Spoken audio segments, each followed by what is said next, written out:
वो कैसे प्लानिंग हो रही थी। ऑपरेशन ब्लू स्टार से पहले ही सोचा गया। क्यों सोचा गया कि हम मिनॉरिटीज को, जो सबसे बड़ी राष्ट्रवादी मिनॉरिटी देश की सबसे राष्ट्रवादी मिनॉरिटी है, उसको हम पेंट करेंगे एज आतंकवादी और मेजॉरिटी का वोट ले जाएंगे। ये दिमाग में था। 84 कत्लेआम जो हुआ उसकी भी प्लानिंग पहले से थी। ऐसी चीजें बाहर आ रही हैं जिसमें पाउडर बांटा गया, जिसमें टायर दिए गए, जिसमें सूचियां पहले जा रही, इस सब कहीं ना कहीं सब पहले तैयारियां हो रही थी। क्या प्लानिंग थी, कैसे प्लानिंग थी, कौन लोग इसमें इन्वॉल्व थे, कैसे लोग इन्वॉल्व थे। इस वक्त हमारे साथ बीजेपी के वरिष्ठ नेता और प्रवक्ता आरपी सिंह जी हैं। आरपी सिंह जी ने एक मांग रखी है गृह मंत्री अमित शाह से कि ऑपरेशन ब्लू स्टार के जो डॉक्यूमेंट्स हैं उनको डीक्लासिफाई किया जाए।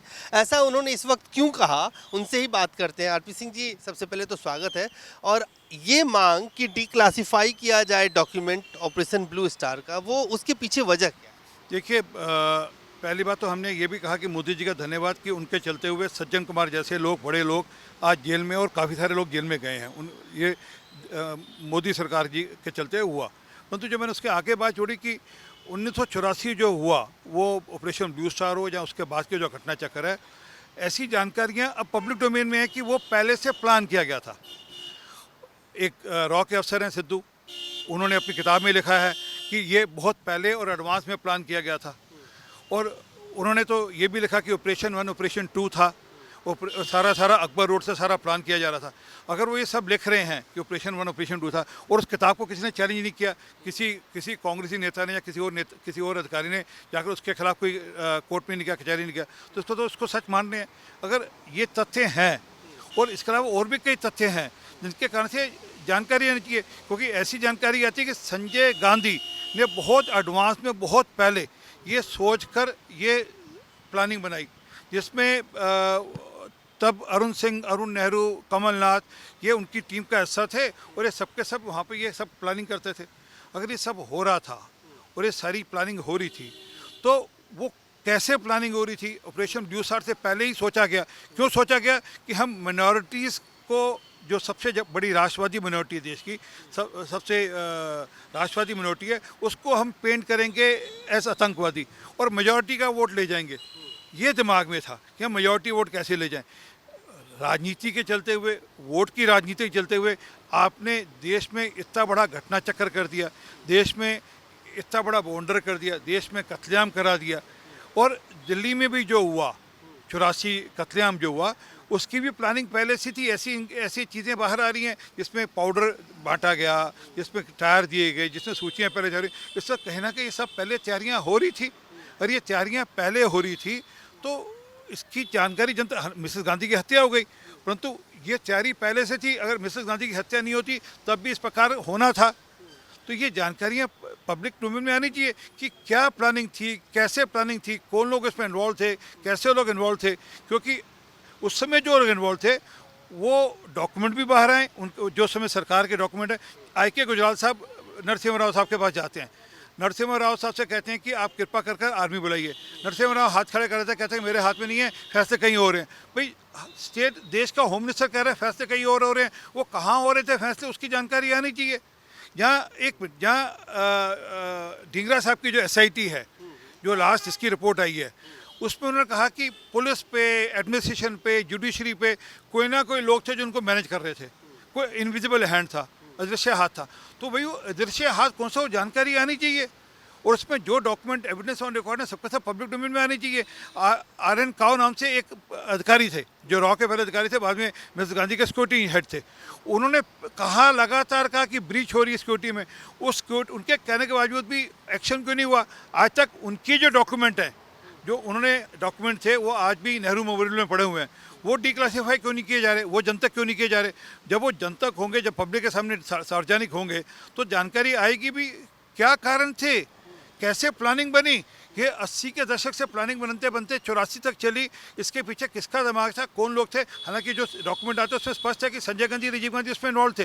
क्योंकि राजीव गांधी ने जब बड़ा पेड़ गिरता है धरती हिलती बोला था, वो वीडियो भी मैं ही लेकर आया था। वो जब बोला था तो किसको इशारा कर रहे थे, अपने कार्यकर्ताओं को कह रहे थे डरो मत, हो गया तो हो गया। जहाँ पुलिस को कह रहे थे इन पे एक्शन नहीं लेना। इसी के चलते हुए लगातार कार्रवाई नहीं हुई। एक एक एफआईआर पे 390 लोगों की हत्या मर दी गई एक एफआईआर के अंदर, ताकि एफआईआर एग्जीक्यूट ना हो पाए। तो बड़ा स्पष्ट था कि बड़ी सोच थी, कि किस प्रकार से बड़ा षड्यंत्र था कि किस प्रकार से हम ये सारा रचें। हम कह रहे हैं सरकार से कि ये सारे जो डॉक्यूमेंट हैं इनको आप सार्वजनिक करिए, डिक्लासीफाई करिए और इस पे एक मिशन बिठाइए। आपका आभार कि आपके चलते हुए 84 के कातिल अंदर हैं, परंतु ये जो षड्यंत्र है इसकी जानकारी जनता को, इसके लिए कमीशन उठाइए। आरपी सिंह जी, अब बड़ा सवाल यही है, आपने कहा षड्यंत्र है, पूरी थ्योरी आपने समझाई कि क्यों आपने ये बात कहा कि सरकार डिक्लासिफाई करे, लेकिन दुनिया भर में और पंजाब में और दुनिया भर में जो सिख समुदाय को और सिखिज्म को मानने वाले लोग हैं, वो अब ये चाहेंगे कि प्रधानमंत्री नरेंद्र मोदी और गृह मंत्री अमित शाह प्रधानमंत्री और गृह मंत्री के पद पे हैं, वो इन डॉक्यूमेंट को डिक्लासिफाई करे। आपकी मांग अपनी ही सरकार और अपनी ही पार्टी से है, क्या उम्मीद करें कि ये हो पाएगा? नहीं, अपनी सरकार से मांग करने में तो कोई कहाँ पर एज है साहब। नहीं, मैं वही नहीं, और दूसरी बात, इसी सरकार ने 84 के जो कातिल थे उनको जेल भेजा है। नहीं तो इससे पहले तो सज्जन कुमार को अरेस्ट करने गई थी पुलिस, वापस भगा दी गई थी पुलिस। ये तो मोदी जी की सरकार है जिन्होंने ऐसे कातिलों को जेल भेजा है। और मोदी जी लगातार सिख इश्यूज पे चिंता करते हैं, उनके साइकी पे जो हट करते हैं उनको चिंता करते हैं। वो करतारपुर कॉरिडोर हो, वो 550 साल हो, जितने इश्यूज सबकी चिंता करते हैं।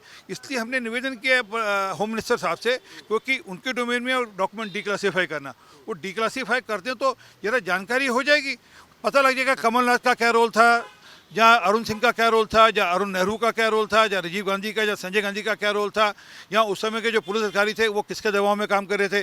जैसे SIT ढींगरा ने कहा, SN ढींगरा साहब ने कहा कि उस समय के जो जुडिशरी थे उन पे भी दबाव था। उन्होंने नाम लेकर जज का नाम लिया और कहा कि जज साहब पे भी दबाव था, जो बार बार वो ठीक फैसला नहीं देते थे, जो उनको राहत देते थे। तो वो कौन लोग थे जो दबाव बना रहे थे? ये जनतक होना चाहिए, सार्वजनिक होना चाहिए। और अपनी सरकार से भी मांग करने में क्या, मतलब हम अपनी सरकार से नहीं मांगेंगे, किससे और मांगेंगे? और मुझे अपेक्षा है कि सरकार इस पर चिंता करेगी। मतलब उम्मीद ये की जाए कि जो मांग आपकी जायज लग रही है, जेन्युइन है, सरकार उस ओर ध्यान देगी और पूरी दुनिया में जो सिख समुदाय के लोग हैं जो ये जानना चाहते हैं कि 84 के दंगे या ऑपरेशन ब्लू स्टार के पीछे जो इनविजिबल हैंड था, जो आपने कहा, उन लोगों के नाम अब सार्वजनिक हो ताकि पता चले कि गुनहगार कौन था। बिल्कुल, ये सार्वजनिक होने चाहिए कि लोकतंत्र के अंदर किस प्रकार आप लोकतंत्र के टूल्स को यूज़ कर आप वोट बैंक की राजनीति के लिए किस प्रकार से देश की सबसे बड़ी देशभक्त मिनॉरिटी को आप आतंकवादी पेंट कर मेजॉरिटी वोट के लिए किस प्रकार का खेल करते हैं। ये जनतक होना चाहिए, ये सार्वजनिक होना चाहिए। धन्यवाद आरपी सिंह जी। साफ तौर से आरपी सिंह जी का जो कहना है, एक मांग उन्होंने रखी है गृह मंत्री के सामने कि ऑपरेशन ब्लू स्टार और 84 के दंगों को लेकर जो डॉक्यूमेंट सरकार के पास है उसे सार्वजनिक किया जाए, ताकि जो उस वक्त के गुनाहगार लोग हैं, जिन लोगों ने ये सारी साजिश रची थी, उनके नाम सार्वजनिक हो सकें। कैमरामैन फिरोज के साथ अजय झा, दैनिक सवेरा, दिल्ली।